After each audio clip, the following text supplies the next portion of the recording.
Okay, welcome back folks to the Wanderoo channel. Hope everybody's doing good. You're enjoying the videos. I just wanted to make a video here with kind of a quick update on different things we have going on with the channel. There's been videos that have been filmed already that are in the editing process. And then also there's some videos and projects coming up that we'll be working on here in the spring.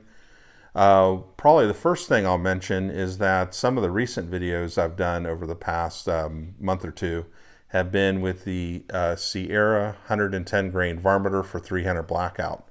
So I just wanted to make a quick mention with these is that I didn't have any issue with running them in another 300 Blackout rifle.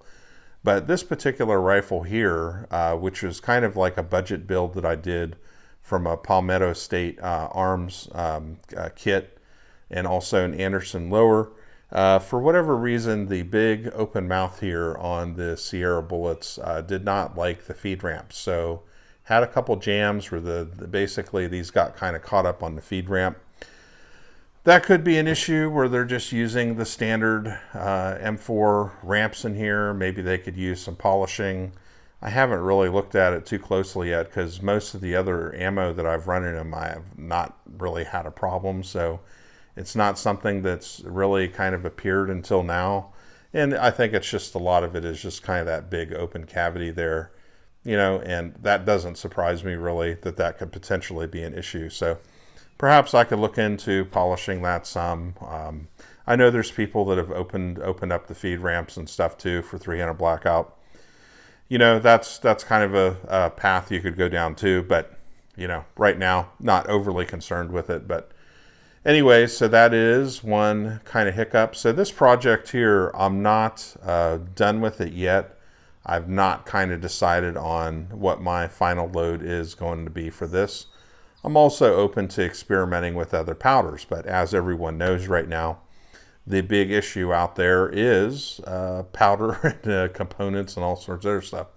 I have plenty of little gun. I have plenty of IMR 4227. I have plenty of CFE black. You know, but H110 is, you know, nowhere to be found. I would like to try some of the Vitavori powders, and also I'd like to try some of the Shooter's World powders. They make 3 different powders that can be used for 300 Blackout. And whenever, you know, hopefully some normalcy resumes here in the next couple years, maybe I can get my hands on some of those powders and do more experimenting. So with these bullets, I've not really kind of reached my, you know, definitive end to the project yet in terms of, you know, and also too, I only have so many of these bullets. So there's a limit to how much experimenting I can do with them anyways. So I think I have maybe 150 left of these or whatever. But this is something like with a lot of my projects, it's an open-ended project, but at least for right now, I don't have like a powder that I'm going to use, you know, or a load I'm going to use specifically for it yet. So not settled. So probably I'll continue working with these, and you know, we'll see what we get. Next thing is that I managed to get more Nosler Varmageddon bullets for 300 Blackout. Funny enough, this was a back order that I put with Midway USA back at least 6 months ago, maybe October, November 2020. And they were on back order, and I pretty much just about forgot about them. So it was nice to get a couple of boxes of these in the mail. Very happy to see them. These are some of my favorite bullets so far. I like a lot of Nosler's bullets. I'm very happy with everything that Nosler puts out that I've had my hands on yet. So I plan on loading more of these in 300 Blackout here at some point into the spring, into the summer, and getting these loaded. Probably I'll make this a priority because I do like using these, and I kind of have my recipe set, so I can just go ahead and kind of bang these out and, you know, put them away in the stash.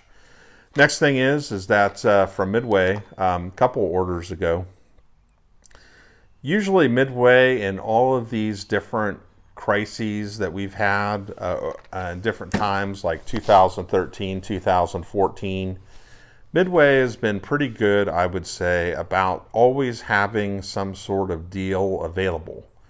Or the prices, of course, usually are going to be a little bit higher. But I remember in 2013, for instance, when they would put 9mm up for sale. They'd put it at $13 or $14 a box, but it was just a 2-box limit. So even now, what I've noticed is usually on their website they have a deal for something out there. So it just so happened a couple weeks ago they had a deal on these Spear Varmint 30 cal 130 grain bullets. A lot of people like these. They recommended these, and the nice thing is that Midway had these up for 21 cents a bullet. Now, you could only get a 2-box maximum. I'm like, hey, whatever. I'll go ahead and take them. Usually I find Midway shipping is not outrageous. Occasionally they do have free shipping and stuff too.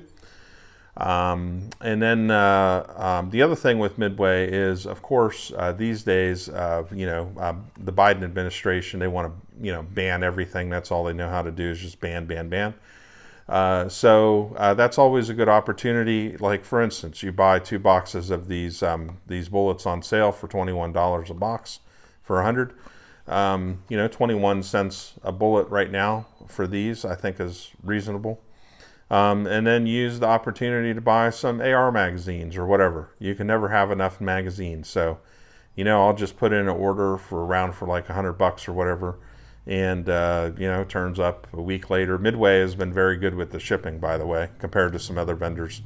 Classic Firearms, you might be waiting a while. I waited almost 2 months to get this one order from them. But anyway, so they've been pretty good with their shipping and very on the point with it. So these 130 grain bullets, they seem to have kind of a similar type profile with the Sierra bullets. They've got that big open mouth there. So, we'll see what these do. I mean, we can try them out, and, if I like them, don't like them, don't like them. But, for the price, I thought 21 cents a bullet, that's reasonable enough. So we'll give those a shot, see if we like those. And see how they do in 300 Blackout. So I'm not sure what powder. Probably I have so much little gun, I'll try a little gun with them, but I might maybe CFE black or something like that. I have plenty of that too. So next up is I believe I mentioned this 300 Blackout rifle where we had some issues with it. The other thing I've gotten kind of tired of this with the Anderson lower is when I put the parts kit in and built this lower up, quickly ran into an issue with this pin right here, the trigger pin, I guess, walking out, and it would like walk out completely and almost fall into the receiver itself. So I got these anti-walk pins, and well, they walk out too. And I've had issues with this loosening up. Usually after around 20 rounds of firing or so, it starts to kind of loosen up in there, and or I've had the screw kind of undo itself. So what I decided to do was, back in last summer, I picked up some other lower receivers from this company called ATI. I don't know a huge amount about them. I know they've built the Galil clone recently, and they've brought in imports and stuff from overseas. But anyways, I have a couple of their lowers, and so I figured what I'm going to do with this 300 Blackout rifle, this upper here is a Palmetto State. I'm going to basically take the ATI lower, build it up. I bought some parts from Brownells. The Aero Precision, I bought like a lower parts kit for that. I don't like the finger groove, that A2 pistol grip thing with the groove there. I don't really like that a huge amount. So I bought a Magpul grip. And then I also got a buffer tube assembly with Magpul furniture. I figured I'll give that a go and try that. So that'll be coming up. And so with this, then I'll use the 300 Blackout Palmetto upper for that. We'll see how that works. This lower here, I'm probably going to repurpose it into something, but I'm not sure yet what I'm going to do yet. I know that there's different fixes that you can do with pins walking out and all that. Whatever this fix was, it it worked better than the original pin, but it's not like the most reliable thing, you know. So I need to come up with a long-term solution to that. So I'll look into that more. I know there's different things people have told me about, but for right now, I'm going to not going to have it on my radar. I'm going to deal with the ATI lower, build that up, and then kind of move on from there, and then revisit this in the future as another project and figure out what I'm going to do with it. I don't have any 5.56 rifles. Do I want to turn it into a 5.56 rifle? What am I going to do to repair that? Maybe upgrade the furniture. I don't know. I'm just going to put it to the side for now, not worry about it too much. So that'll be the deal with that. Next thing is from Classic Firearms. I'd had an order in for different magazines and stuff. Took them almost 2 months to fulfill the order. Now I do know that they're changing. They changed to a new warehouse. They got an entire new shipping system, all sorts of stuff. Okay. So, you know, I can give them a little bit of leeway. I've bought guns from them before. I've not had an issue, but they sure took their sweet time getting this order out. Anyways, one of the things I decided to try was they always got these Korean extended Glock mags. And so I thought, well, you know, I'll give them a go.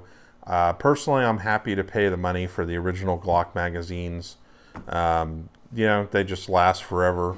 You know, I have ones that I've dropped in the dirt and just beat the hell out of, and they just run and run and run. Never have any issues with them whatsoever. And I've always heard mixed things about these Korean magazines and stuff. So I decided to try them out. So I've got a video coming up on that soon. Let's just say we got mixed results on that. So it'll just be a brief little video I'll do in those.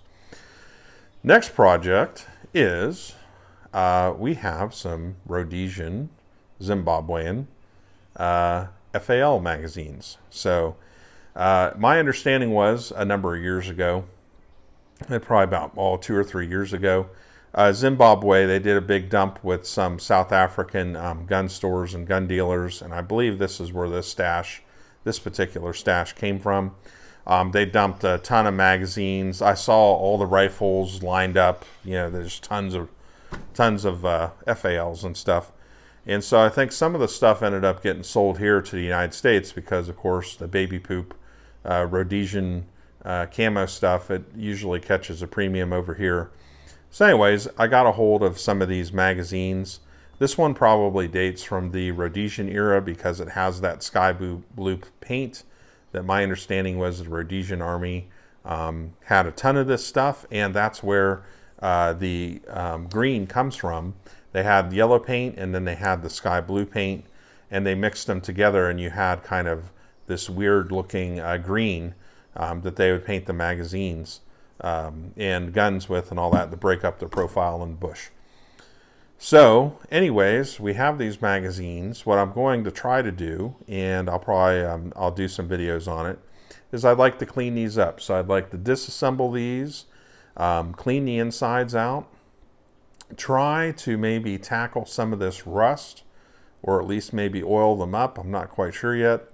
And just give them a nice scrub and a nice clean.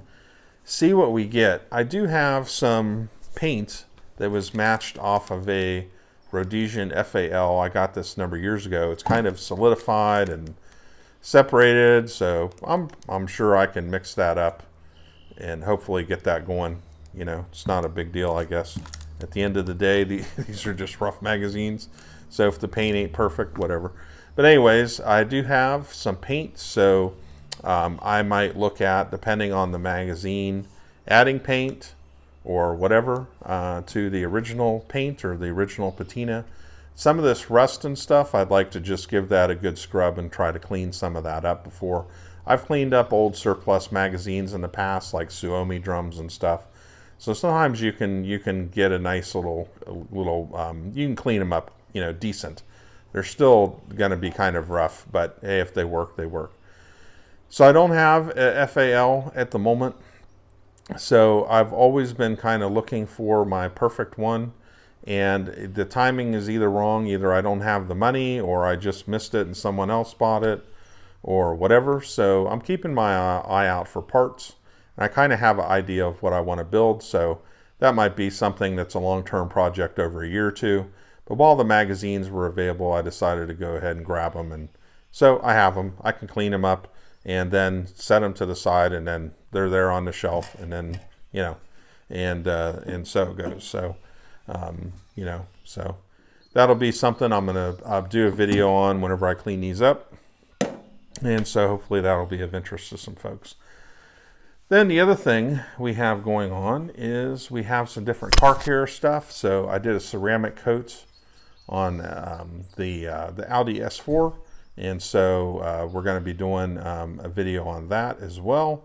And then also too, there's some other car care videos that we have with the Audi that we have done. So anyway, so I think that just about covers it with everything. Oh, and one other thing too is I signed up for Amazon Associates. So different products that that work for me, that I like and enjoy, that you might see in the videos and stuff. I signed up with Amazon so that way I can put a link in the description.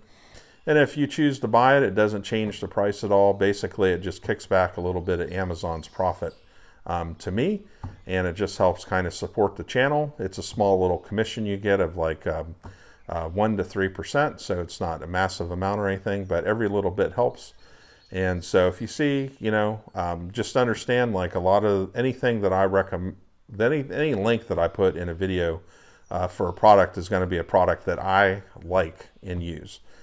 So I'm just not going to put just, you know, tons and tons of worthless crap out there, you know, just for links. But anyways, if you do see a link in a video and you want to buy that product and you click on it, it definitely helps me out a bit, the little commissions that you might get off of that. So it's just a way for folks to support the channel and help the channel out with all the different projects I'm doing. So if you do that, you know, every little bit helps. So do appreciate that. So new videos coming up soon and lots of different things going on.